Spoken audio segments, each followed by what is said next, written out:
नमस्कार, जय हिंद साथियों आरआरबी ग्रुप डी 2026 में जितने भी स्टूडेंट अपने सिलेक्शन का सपना पूरा करना चाहते हैं, उन सभी स्टूडेंट के लिए हम लोग दोस्तों साइंस का ये मोस्ट इंपॉर्टेंट सेशन लेकर के आ गए हैं। इसमें दोस्तों हम लोगों ने ऐसे क्वेश्चंस कवर कराए हैं जो कि आप लोगों के एग्जाम में 100% आने की संभावना रखते हैं। ठीक है, तो आप लोगों को क्या करना है कि पूरे सेशन को लास्ट तक अच्छे से कवर कर लेना है। इसमें हम लोगों ने जो क्वेश्चन लिया है उस क्वेश्चन से रिलेटेड जो भी उसका डिटेल सोल्यूशन है वो हम लोग आप लोगों को बताएंगे। ठीक है, तो चलिए हम लोग बिना देरी के पहले शुरू करते हैं, देखते हैं आज का पहला क्वेश्चन, तब आप लोगों को समझ में आएगा कि हम लोग इसमें सेशन को कैसे फिनिश करेंगे। चलिए पहला क्वेश्चन देखते हैं, इंपॉर्टेंट वाला। कह रहा है कि जन्म के बाद मानव के किस ऊतक में यानी कि टिश्यू में कोशिका विभाजन नहीं होता है। इंपॉर्टेंट है दोस्तों क्वेश्चन। कह रहा है कि जन्म के बाद जब जन्म हो जाता है तो मानव के किस ऊतक में कोशिका विभाजन नहीं होता है। ऑप्शन नंबर ए कह रहा है कि उपकला ऊतक, यानी कि दोस्तों इसको इंग्लिश में कहते हैं इपिथेलियल टिश्यू। नंबर बी में कह रहा है कि संयोजी ऊतक यानी कि कनेक्टिव टिश्यू। नंबर सी में कह रहा है पेशी ऊतक यानी कि मस्कुलर टिश्यू। और नंबर डी में कह रहा है तंत्रिका ऊतक। दोस्तों जन्म के बाद तंत्रिका ऊतक में विभाजन नहीं होता है। ऑप्शन नंबर डी क्या हो जाएगा, बिल्कुल राइट आंसर हो जाएगा। ठीक है, तंत्रिका ऊतक यानी कि नर्व टिश्यू। ये दोस्तों नर्व टिश्यू का ही फिगर बना हुआ है। इसके बारे में हम लोग आगे देखते हैं कि आगे क्या दिया हुआ है। यानी कि अब आप लोग इसको याद रखिएगा कि किस ऊतक में कोशिका विभाजन नहीं होता है जन्म के बाद, तो तंत्रिका ऊतक में नहीं होता है। चलिए हम आगे देखते हैं इसके बारे में। आगे दोस्तों हम लोगों ने थोड़ा डिटेल में लिखा हुआ है, देखते हैं क्या बताया गया है। कह रहा है कि तंत्रिका ऊतक यानी कि नर्व टिश्यू, इसे चेतना ऊतक भी दोस्तों कहा जाता है। इंपॉर्टेंट है क्वेश्चन, आप लोग ये भी याद रखिएगा, इसे क्या कहा जाता है, इसे चेतना ऊतक भी कहा जाता है। ठीक है, आगे कह रहा है कि जीवों का तंत्रिका तंत्र इन्हीं ऊतकों का बना होता है। हम लोगों से क्वेश्चन पूछेगा कि बताइए जीवों को तंत्रिका तंत्र किसका बना होता है, तो तंत्रिका तंत्र चेतना ऊतक का यानी कि तंत्रिका ऊतक का बना होता है। यह दोस्तों दो विशिष्ट प्रकार की कोशिकाओं का बना होता है यानी कि तंत्रिका ऊतक। नंबर ए में होता है तंत्रिका कोशिका यानी कि उसको न्यूरॉन्स कहते हैं, और नंबर बी में होता है न्यूरोग्लिया। फिर कहता है कि यह ऊतक शरीर में होने वाले सभी अनैच्छिक एवं ऐच्छिक क्रियाओं को नियंत्रित करता है। न्यूरोग्लिया कोशिकाएं मस्तिष्क की गुहा को आस्तात्रित करती है। ठीक है, इंपॉर्टेंट है ये सब कुछ। इसको तंत्रिका ऊतक को चेतना ऊतक भी कहा जाता है। जीवों को तंत्रिका ऊतक इन्हीं तंत्रिका ऊतक से मिलकर बना होता है। यह दो प्रकार की कोशिकाओं से, न्यूरॉन्स से और न्यूरोग्लिया से मिलकर के बना होता है। ठीक है, जितने भी ऐच्छिक और ऐच्छिक क्रियाएं होती हैं ये ऊतक इन सभी को नियंत्रित करता है। ठीक है, चलिए हम लोग नेक्स्ट क्वेश्चन की तरफ चलते हैं। आप लोग दोस्तों इन सभी को अच्छे से कंप्लीट कर लीजिएगा, क्योंकि एक ही क्वेश्चन से रिलेटेड कई क्वेश्चन इसमें निकल करके आ गए। क्वेश्चन नंबर सेकंड दोस्तों कह रहा है कि हमारे शरीर में गति के लिए यानी कि मोशन के लिए कह रहा है कि कौन सा ऊतक उत्तरदायी है। क्या है कि दोस्तों टिश्यू, इससे रिलेटेड आप लोगों को एक या दो क्वेश्चन या दोस्तों दो से ज्यादा क्वेश्चन भी हो सकते हैं, क्योंकि साइंस के दोस्तों 25 क्वेश्चन आरआरबी ग्रुप डी में पूछे जाने हैं, जिसमें कि सबसे ज्यादा वेटेज बायोलॉजी का ही रहने वाला है। 25 में लगभग आप लोग ये समझिए 10 से 15 क्वेश्चन आप लोगों से बायो से पूछेगा। तो कह रहा है कि बताइए हमारे शरीर में यानी कि बॉडी में गति के लिए कौन सा ऊतक उत्तरदायी है। ये भी दोस्तों मोस्ट इंपॉर्टेंट क्वेश्चन है। नंबर ए में कह रहा है कि उपकला ऊतक। नंबर बी में कह रहा है कि संयोजी ऊतक यानी कि कनेक्टिव टिश्यू। नंबर सी में कह रहा है पेशी ऊतक। और नंबर डी में कह रहा है तंत्रिका ऊतक। अभी दोस्तों हम लोगों ने तंत्रिका ऊतक के बारे में पढ़ा था कि इसमें जन्म के बाद कोशिका विभाजन नहीं होता है। किसमें नहीं होता है, तंत्रिका ऊतक में कोशिका विभाजन नहीं होता है। अब हमसे पूछ रहा है गति के लिए कौन सा ऊतक, पेशीय ऊतक। दोस्तों ऑप्शन नंबर सी क्या हो जाएगा, बिल्कुल राइट आंसर हो जाएगा। ठीक है, सी नंबर ऑप्शन पेशी ऊतक ऐसा होता है, यानी कि इसको हम लोग इंग्लिश में मस्कुलर टिश्यू भी कहते हैं। ये क्या होता है कि गति के लिए हमारे शरीर में उत्तरदायी होता है। चलिए हम लोग इसके बारे में थोड़ा आगे देखते हैं कि क्या लिखा हुआ है। दिया हुआ है दोस्तों कि जो पेशी ऊतक होता है यानी कि जो मस्कुलर टिश्यू होता है, इसे संकुचनशील ऊतक यानी कि कॉन्ट्रैक्टाइल टिश्यू के नाम से भी जाना जाता है। इंपॉर्टेंट हो गया क्वेश्चन, कौन सा दोस्तों, संकुचनशील ऊतक के नाम से भी इसको जाना जाता है। ये भी एक क्वेश्चन हो गया। आगे कह रहा है कि शरीर के सभी पेशियां इसी ऊतक से मिलकर के बनी होती हैं। पेशी ऊतक तीन प्रकार के होते हैं। कितने प्रकार के होते हैं दोस्तों, तीन प्रकार के। नंबर एक में होता है दोस्तों अरेखित पेशी ऊतक। नंबर दो में होता है रेखित पीसक कोशक। और नंबर तीन में होता है हृदय पेशी ऊतक। ठीक है, हृदय से रिलेटेड देखते हैं हम लोग। अरेखित पेशी ऊतक क्या होता है, यह पेशी ऊतक उन अंगों की दीवारों पर पाया जाता है जो अनैच्छिक रूप से गति करते हैं, जैसे कि आहार नाल, मलाशय, मूत्राशय, रक्त वाहिनियां। ये दोस्तों अरेखित यानी कि इसमें हम लोगों को कोई कंट्रोल नहीं होता है। जैसे हम लोग जब खाना खाते हैं तो इसमें अपने आप गति होती है। मूत्राशय जब हम लोगों को टॉयलेट लगता है यानी कि जब टॉयलेट लेट्रिन ये सब क्या होती हैं कि अरेखित पेशियाँ यानी कि इनमें हम लोगों को कोई नियंत्रण नहीं होता है। ये स्वयं में गति करते हैं यानी कि अपने आप गति करती है। ठीक है? नंबर बी में हम लोग देखते हैं यानी नंबर 2 ये रेखित ऊतक होता है यानी कि स्ट्रिप्ड ऊतक। ये पेशियाँ शरीर के उन अंगों में पाई जाती हैं जो इच्छानुसार गति करती हैं। प्रायः इन पेशियों को एक या दोनों सिरे रूपांतरित होकर टेंडन के रूप में अस्थियों से जुड़े होते हैं। ठीक है? हम लोगों से पूछ सकता है कि बताइए टेंडन के रूप में कौन सी अस्थियां कौन सी पेशियां जुड़ी होती हैं? तो रेखित पेशियां जुड़ी होती हैं। चलिए थोड़ा और आगे देखते हैं कि इसके बारे में कुछ और आगे बताया गया है क्या। और दोस्तों इसमें आगे बताया गया है तीसरे नंबर में हृदयक पेशी के बारे में। हृदयक पेशी क्या होती है कि ये पेशियां केवल हृदय की दीवारों में पाई जाती हैं। हृदय की गति इन्हीं पेशियों के कारण होती है जो बिना रुके जीवन पर्यंत चलती रहती है। हम लोगों से क्वेश्चन पूछ सकता है कि बताइए हृदय की गति किन पेशियों के कारण होती है जो जीवन पर्यंत बिना रुके चलती रहती हैं? तो हृदयक पेशी के कारण। संरचना की दृष्टि से रेखित पेशी ऊतक से मिलती जुलती हैं। ये भी क्वेश्चन हम लोगों से पूछ रहा था कि जो हृदयक पेशी होती हैं वो संरचना की दृष्टि से किससे मिलती जुलती हैं? तो संरचना की दृष्टि से रेखित पेशी ऊतक से मिलती हैं। दोस्तों इंपॉर्टेंट वाला क्वेश्चन है कि मानव शरीर में मांसपेशियों की संख्या कितनी होती है? तो 639 होती है, 639। आगे दिया हुआ है कि मानव शरीर की सबसे बड़ी मांसपेशी ग्लूटियस मैक्सिमस यानी कि कूल्हा की मांसपेशी होती है। ये भी दोस्तों इंपॉर्टेंट है। सबसे बड़ी मांसपेशी कौन सी होती है? ग्लूटियस मैक्सिमस यानी कि कूल्हा की मांसपेशी। और मानव शरीर की सबसे छोटी मांसपेशी स्टेपिडियस है। कौन सी है दोस्तों? स्टेपिडियस। ये भी आप लोग याद रखिएगा। चलिए अब हम लोग नेक्स्ट क्वेश्चन की तरफ चलते हैं, क्वेश्चन नंबर 3 की तरफ। ये दोस्तों जो बने हुए थे फिगर, ये सबसे पहला वाला फिगर जो ये बना हुआ है, ये सबसे पहला फिगर ये दोस्तों रेखित पेशी का है। किसका है? रेखित का। उसके बाद नंबर बी में जो बना हुआ है ये दोस्तों अरेखित पेशी का हो जाएगा। और नंबर सी में ये हृदयक पेशी का हो जाएगा। ठीक है? ये अरेखित का हो जाएगा और ये हृदयक का हो जाएगा। ठीक है? चलिए हम लोग नेक्स्ट क्वेश्चन की तरफ चलते हैं, क्वेश्चन नंबर 3 देखते हैं। क्वेश्चन नंबर 3 क्या कह रहा है? 3 नंबर दोस्तों क्वेश्चन कह रहा है कि मानव शरीर में रक्त की मात्रा यानी कि ब्लड की मात्रा शरीर के भार का लगभग कितने प्रतिशत होता है? जो हमारे शरीर में ब्लड होता है तो इसका कह रहा है कि भार यानी कि वेट यानी कि वजन हमारे टोटल शरीर के वजन का लगभग कितने प्रतिशत होता है, ये हमसे पूछ रहा है। दोस्तों लगभग 7% होता है। ऑप्शन नंबर ए क्या हो जाएगा? बिल्कुल राइट आंसर हो जाएगा। ठीक है? कितना? लगभग 7%। मानव शरीर का जो टोटल वजन है उसके टोटल वजन का लगभग 7% वजन हमारे ब्लड का होता है यानी कि रक्त का होता है। ठीक है? चलिए हम लोग ब्लड के बारे में जरा इंपॉर्टेंट पॉइंट देख लेते हैं कि क्या क्या है।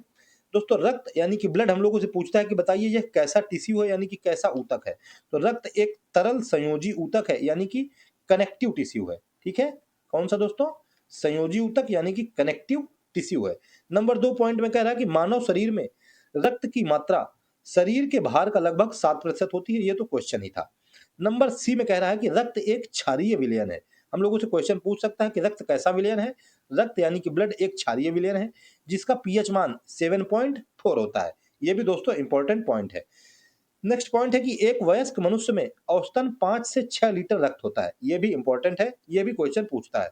महिलाओं में पुरुषों की तुलना में आधा लीटर रक्त कम होता है यानी कि 1/2 यानी कि आधा लीटर रक्त क्या होता है? कम होता है। रक्त में 2 प्रकार के पदार्थ पाए जाते हैं, नंबर 1 प्लाज्मा और नंबर 2 रुधिराणु यानी कि ब्लड कार्पल्स। ठीक है? ये सारे पॉइंट ब्लड के रिलेटेड आप लोग याद रखिएगा। चलिए हम लोग नेक्स्ट क्वेश्चन की तरफ चलते हैं, क्वेश्चन नंबर 4 की तरफ।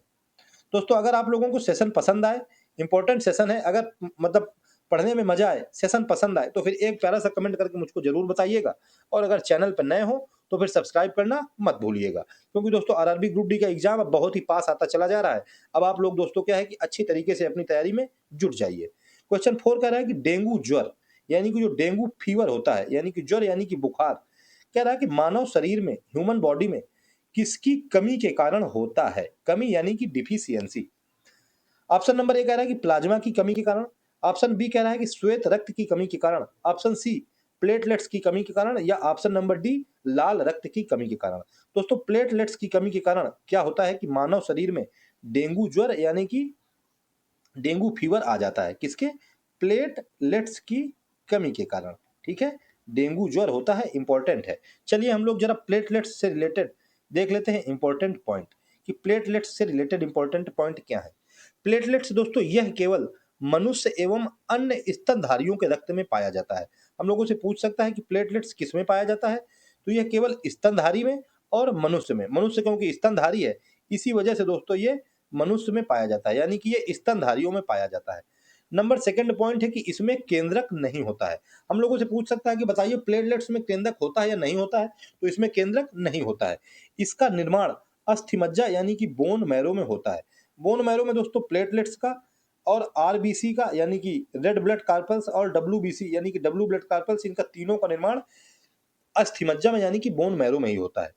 कह रहा है कि प्लेटलेट्स का जीवन काल 3 से 5 दिन का होता है। इसकी मृत्यु प्लीहा यानी कि स्प्लीन में होती है। ये सारे के सारे पॉइंट दोस्तों इंपॉर्टेंट पॉइंट हैं, आप लोगों को खुद समझ में आ रहा होगा। इसका मुख्य कार्य क्या होता है प्लेटलेट्स का? रक्त का थक्का बनाने में मदद करना। ठीक है, क्या? रक्त का थक्का बनाने में मदद करता है प्लेटलेट्स। और रक्त का थक्का दोस्तों कौन सी प्रोटीन? Fibrinogen protein. ये भी आप लोग याद रखिएगा, फाइब्रिनोजन प्रोटीन ये क्या होती है? ये रक्त का थक्का बनाने में मदद करती है। ठीक है, फाइब्रिनोजन प्रोटीन। चलिए हम लोग नेक्स्ट क्वेश्चन की तरफ चलते हैं। Question number fifth number question दोस्तों कह रहा है कि मनुष्य में यानी कि मानव में भोजन का पाचन प्रारंभ होता है। कहां से मनुष्य में भोजन का पाचन प्रारंभ होता है? नंबर ए ऑप्शन में कह रहा है कि अमाशय से, नंबर बी ऑप्शन में कह रहा है मुख से, नंबर सी कह रहा है छोटी आंत से, या नंबर डी कह रहा है यकृत से। दोस्तों भोजन का पाचन हम लोग मुख से खाते हैं भोजन, तो मुख से ही स्टार्ट हो जाता है। ऑप्शन नंबर बी क्या हो जाएगा? बिल्कुल राइट आंसर हो जाएगा। ठीक है, क्या हो जाता है? स्टार्ट हो जाता है मुख से, क्योंकि लार से ही हम लोगों का भोजन का पाचन स्टार्ट हो जाता है। चलिए हम लोग थोड़ा भोजन के पाचन से संबंधित कुछ इंपॉर्टेंट पॉइंट देखते हैं कि आगे क्या दिया हुआ है। दिया हुआ है पाचन यानी कि डाइजेशन। मनुष्य में भोजन का पाचन मुख से प्रारंभ हो जाता है और यह छोटी आंत तक जारी रहता है। हम लोगों से पूछ सकता है कि लास्ट में मनुष्य के भोजन का पाचन कहाँ तक होता है? तो छोटी आंत तक जारी रहता है। कह रहा है कि मुख में स्थित लार ग्रंथियों से निकलने वाला एंजाइम टाइलिन भोजन में उपस्थित मंड यानी कि स्टार्च को माल्टोज शर्करा में अपघटित कर देता है। लार में कौन सा एंजाइम पाया जाता है? लार में पाया जाता है दोस्तों टाइलिन एंजाइम। इंपॉर्टेंट है, ये आप लोग याद रखिएगा। फिर कह रहा है कि जो टाइलिन एंजाइम में उपस्थित मंड यानी कि स्टार्च होता है, यह माल्टोज को शर्करा में यानी कि ग्लूकोज में बदल देता है। फिर माल्टेज नामक एंजाइम माल्टोज शर्करा को ग्लूकोज में परिवर्तित करता है। ठीक है, सबसे पहले माल्टोज क्या करता है? शर्करा में अपघटित करता है, फिर माल्टोज को माल्टेज नामक एंजाइम ग्लूकोज में परिवर्तित कर देता है। फिर उसके बाद कहता है कि लाइसोजाइम नामक एंजाइम भोजन में उपस्थित हानिकारक जीवाणुओं को नष्ट कर देता है। ये जितने भी दोस्तों पॉइंट मैं बता रहा हूँ, ये सारे के सारे इंपॉर्टेंट पॉइंट हैं। हम लोगों से पूछ सकता है कि भोजन में उपस्थित हानिकारक जीवाणुओं को कौन सा एंजाइम नष्ट करता है? लाइसोजाइम नामक एंजाइम। ठीक है, इसके बाद कह रहा है कि अतिरिक्त लार में उपस्थित शेष पदार्थ बफर कार्य करते हैं। इसके बाद भोजन अमाशय में यानी कि पेट में पहुंचता है।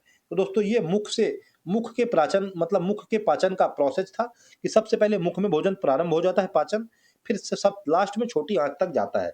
मुख में स्थित लार ग्रंथियों से निकलने वाला एंजाइम कौन सा? टाइलिन है। यह भोजन में जो मंड होता है उसको माल्टोज शर्करा में अपघटित करता है। फिर माल्टेज क्या करता है कि माल्टोज शर्करा को ग्लूकोज में परिवर्तित कर देता है। फिर उसके बाद लाइसोजाइम ये भोजन में जो उपस्थित हानिकारक पदार्थ होते हैं उनको नष्ट कर देता है। फिर उसके बाद भोजन अमाशय में यानी कि पेट में पहुंच जाता है। चलिए हम लोग नेक्स्ट क्वेश्चन की तरफ चलते हैं, क्वेश्चन नंबर 6 की तरफ। 6 नंबर दोस्तों क्वेश्चन कह रहा है कि मानव शरीर की दूसरी सबसे बड़ी ग्रंथि कौन सी है? मानव शरीर की दूसरी सबसे बड़ी ग्रंथि। पहली सबसे बड़ी ग्रंथि दोस्तों यकृत होती है, यानी कि इसको हम लोग लीवर कहते हैं।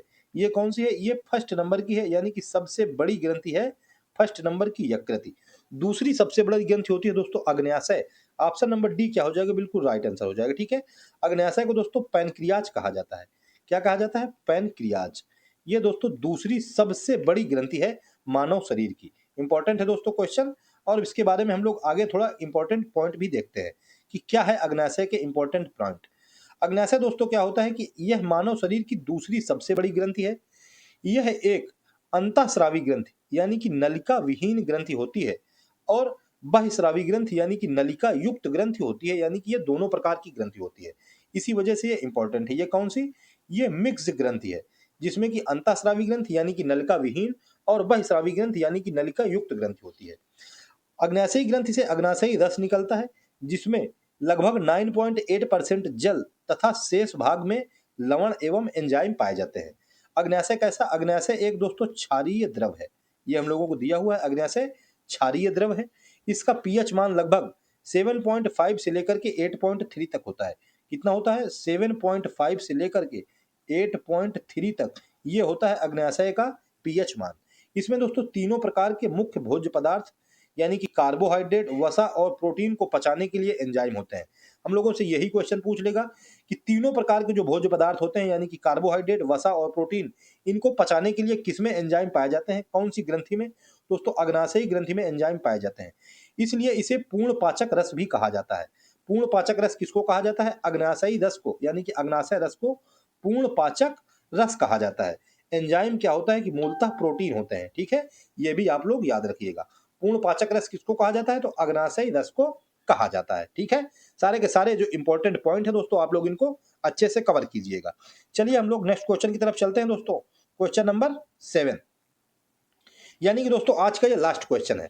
कह रहा है कि मनुष्य के मस्तिष्क का कौन सा भाग ठंडा तथा गर्म को पहचानने का कार्य करता है? किसको दोस्तों? ठंडा तथा गर्म, यानी कि hot and cold. Option number A कह रहा है कि cerebrum, option B thalamus, option C hypothalamus या ऑप्शन नंबर डी सेरिबेलम।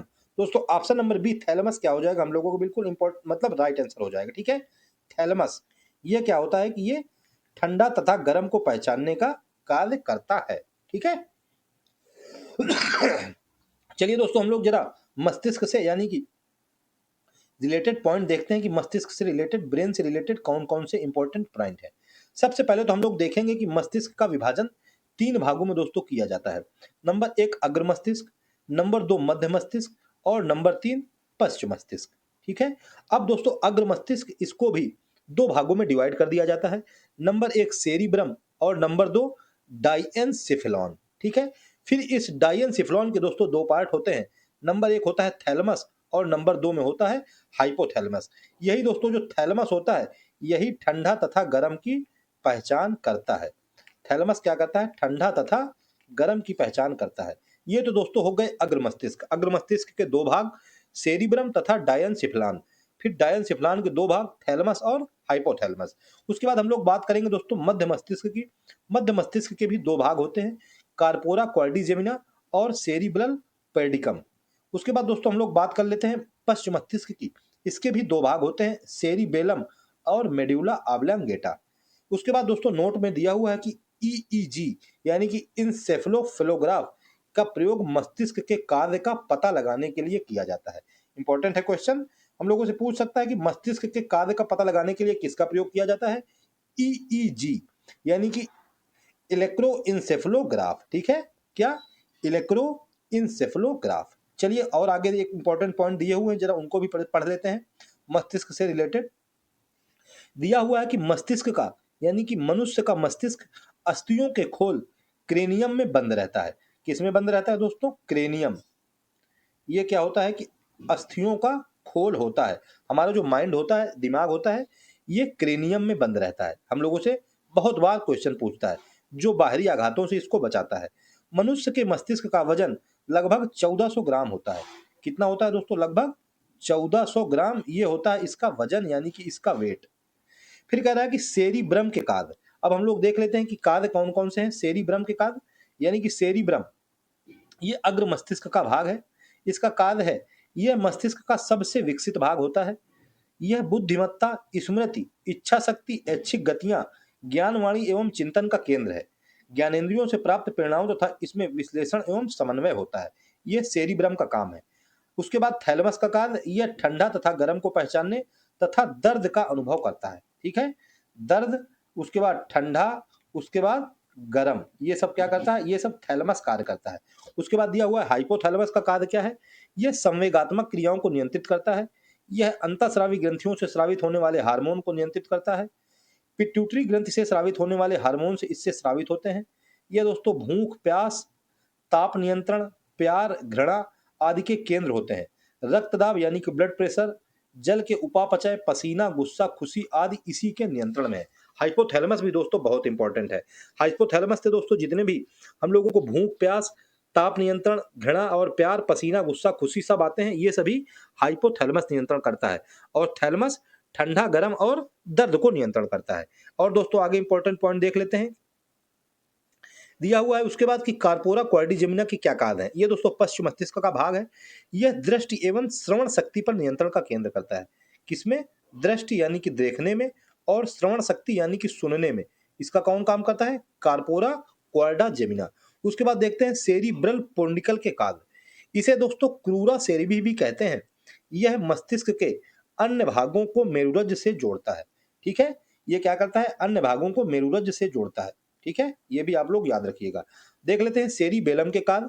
तो कह रहा है कि यह शरीर का संतुलन बनाए रखता है। सेरिबेलम एवं ऐच्छिक पेशियों के संकुचन पर नियंत्रण करता है।